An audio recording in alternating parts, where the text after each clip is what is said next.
Hello, dear students. How are you? Hope you are preparing well for the exams. I am Sri Lakshmi A.R., Assistant Professor of English at Sri Shankara Vidyapeetham College, Perumbavoor. I am with you today to introduce the excerpt titled Inferno from the classic epic poem The Divine Comedy by the Italian poet Dante Alighieri. This is the fourth chapter from Module 1 of the Common Course English textbook Savouring the Classics prescribed for Semester 2 BA/BSc students under the Mahatma Gandhi University.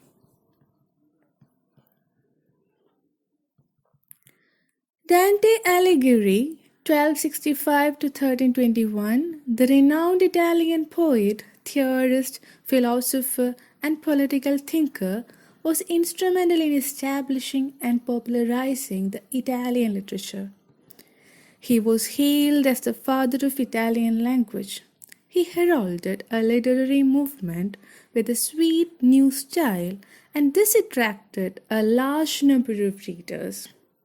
He was a Renaissance literary figure who had sound knowledge in the disciplines of rhetoric, philosophy, and theology. He authored De Monarchia, one of the major tracts of medieval political philosophy. His lady love Beatrice frequently appears in his poetry. His work La Vita Nuova celebrates his love for her. He is best known for his monumental epic poem La Commedia, or The Divine Comedy. Let us now look at the social background of the poem. In Dante's time, Italy was not a unified nation. It was the site of much social strife and political turmoil. There were different fights between the Guelphs, who supported imperial power, and the Ghibellines, who supported papacy. Having defeated by the Guelphs, the Ghibellines were sent to exile.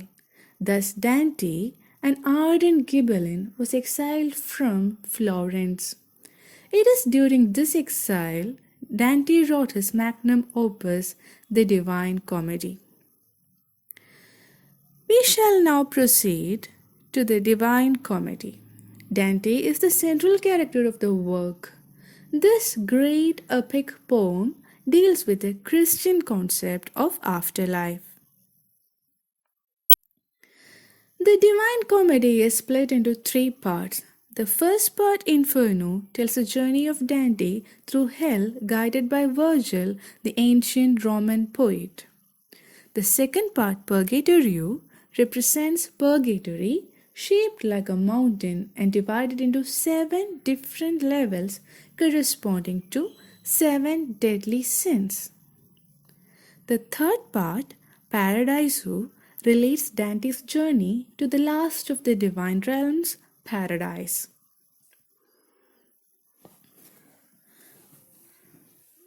Let me now recite for you the text, which is the English translation of Inferno by J.G. Nichols. Inferno, Canto 1, lines 49 to 102. And then she was so lean she looked about to burst, being crammed with cravings. She who had made many draw their breath in pain. The pain she caused me was so terrible, and such the terror coming from her side, I lost all hope of climbing up the hill. And like that miser, happy while he is gaining, who when luck changes and he starts to lose, gives himself up to misery and mourning, that's how I was, faced by that restless brute, which always coming nearer, step by step, drove me back down to where the sun is mute. Then suddenly, as I went slipping down, someone appeared before my very eyes, seemingly through long silence, hoarse and worn. When I caught sight of him in that white waist, "Take pity on me," I shouted out to him. "Whatever you are, a real man or a ghost," he answered, Not a man though I was once. Both of my parents came from Lombardy, and both of them were native Mantuans. I came to birth sub Julio rather late and lived in Rome under the good Augustus when false, deceptive gods still held their street. I was a poet and I sang the good son of Anchises who came out of Troy when Ilium was burned in all its pride. But you, why do you go back to misery? Why don't you climb up the delightful mountain, the origin and cause of perfect joy? Then are you Virgil, you, that spring, that stream of eloquence, that ever widening river? I answered, red with reverence and shame. O every poet's glory and guiding light, may I be aided by the love and zeal that made me turn your pages day and night. You are my only master and my author. You only are the one from whom I took that style which has bestowed on me such honor. You see the beast that made me turn in flight? Save me from her, O famous fount of wisdom. She makes the blood run from my veins in fright.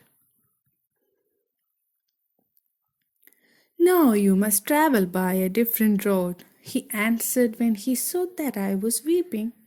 If you wish to escape from this wild wood, this beast, the reason that you cry out loud, will not let people pass along this way, but hinders them, and even has their blood.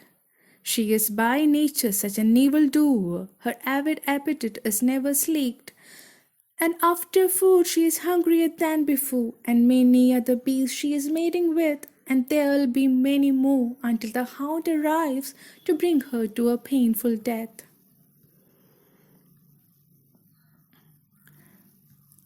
Now, let us look at this picture. This picture portrays Dante and the three beasts, the leopard, the lion, and the she-wolf. The picture also shows a spirit that has come to rescue Dante from these wild creatures. We shall now look at the allegorical and metaphorical significance of the excerpt. The dark forest represents sin or the corrupt mind. Dante, the poet himself, is the narrator and the central character. Virgil, the classical Roman poet, is represented in the form of a spirit and is the guide and master of Dante, the narrator. The three beasts represents three sins. The leopard represents lust, the lion represents pride, and the she-wolf represents avarice or extreme greed. Another important feature of the Divine Comedy is that Dante introduces for the first time the meter terza rima in the world of literature. He employs this meter for three-line stanza using chain rhyme in the pattern ABA, BCB, CDC, DED, where the initial line and the third line of a tercet are rhymed and the second line of the tercet rhymes with the following tercet, keeping the pattern of a chain. That is, the initial line and the third line of a tercet are rhymed and the second line of the tercet rhymes with the first line of the following tercet, keeping the pattern of a chain. So, dear students, terza rima, the meter, was first introduced in the Divine Comedy by Dante. Inferno consists of 34 cantos and begins with a narration of Dante's Good Friday walk through dark forest. The dark forest symbolizes the vague, ignorant, confused state of his mind. In the present context, Dante sees the she-wolf and is frightened. The she-wolf is symbolic of sins that humans find irresistible. The narrator says that he lost all his courage on seeing the brute. The ferocious creature craves for flesh and blood. The narrator lost his hope to climb up the mountain. He compares himself to a miser who is very happy gaining wealth and money but mourns and feels miserable when he experiences loss and misfortune. The she-wolf approaches Dante and draws him back to the dark forest. He says that as he slipped down, he noticed someone before his eyes through the long silence, hose and wand. This expression, long silence, hose and wand, describes the fear of being alone in the dark forest where he has repeatedly confronted various kinds of beasts. We know that silence is not hose and wand. Silence may not have any feeling, but this feeling is connected to the feeling of the speaker, and also it could refer to the pale shade which the narrator noticed in the dark forest. When in that vicious forest he saw a pale figure, Dandy shouted out to him to seek pity, whoever he is, a real man or a ghost. The figure replied to Dante that he was no more a man, though his parents were native Mantuans from the province of Lombardy. He was born after the reign of Julius Caesar and lived under the reign of Augustus when Rome was not a Christian nation. This gives us the clear idea that Dante wanted to make his readers realize that Virgil belonged to a pagan culture.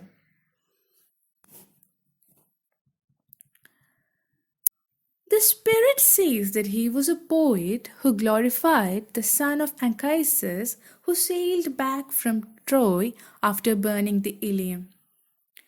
This is a reference to the great classical Latin work Aeneid, where Virgil explores the adventures of Aeneas. Virgil asks Dante why he is going back to misery, why he doesn't climb up the delightful mountain, the original cause of perfect joy and glory. Dante understands that the voice is the spirit of the great Roman poet Virgil, the spring of literary rebellions, the stream of eloquence, and the ever widening river of knowledge and craftsmanship. Dante was read with reverence and shame. Dante calls Virgil every poet's glory and guiding light and requests to him to guide him. He says that Virgil is his only master and author whose style inspired and influenced him. He requests Virgil, the famous fount of wisdom, to save him from the she-wolf whose mere glance had made him quiver. Seeing Dante weeping, Virgil advises him to choose a different path if he wishes to escape from the wild forest. He adds that the she-wolf never lets people pass along her way. She kills and devours anyone who comes across her. He says that by nature she is an evildoer and that her appetite can never be reduced. The more she eats, the hungrier she will be. Dante adds that her cruel acts will continue until a hound with the virtues of love, wisdom, and courage arrives to bring her a painful death. Dear students, now let us have a revision. Let us note the most important points from Canto 1 of Inferno. Midway through the course of his life, Dante wakes up in a dark forest having lost his way from the right path. He sees a sunlit mountain, but as he begins to climb, first a leopard, then a terrifying lion, and later a she-wolf appear before him, all forcing him to turn back. Frightened by the animals, he loses all his hope of scaling the mountain, slips down to the dark forest where he sees some kind of figure. He calls out to it, unsure if it's a man or a ghost. The figure identifies himself as a shade of Virgil, the greatest poet of ancient Rome. Dante is awestruck, impressed, calling Virgil his master. Dante informs him the recent events, and Virgil asks Dante that he should take a different path. He sees that the wolf prevents everyone from passing and will continue to do so until a greyhound comes and drives her away, hunting her back to hell. So, after having the quick revision, let us just repeat the most important points. Having strayed from the right virtuous path of life, Dante finds himself in a dark landscape of ambiguity, confusion, and possible sin. The forest is an allegorical, spiritual landscape. Dante attempts to find an easy path to the goodness and clarity suggested by the shining sun. However, his way is blocked by the three fierce animals, which could potentially be representing three kinds of sin: lack of self control, violence, fraudulence, or deception. Despite Virgil's paganism, Dante admires him as a good man and an important poetic model. Virgil quickly assumes the role of Dante's spiritual and literal guide. The greyhound represents the coming of Jesus on Judgment Day to drive away the forces of sin.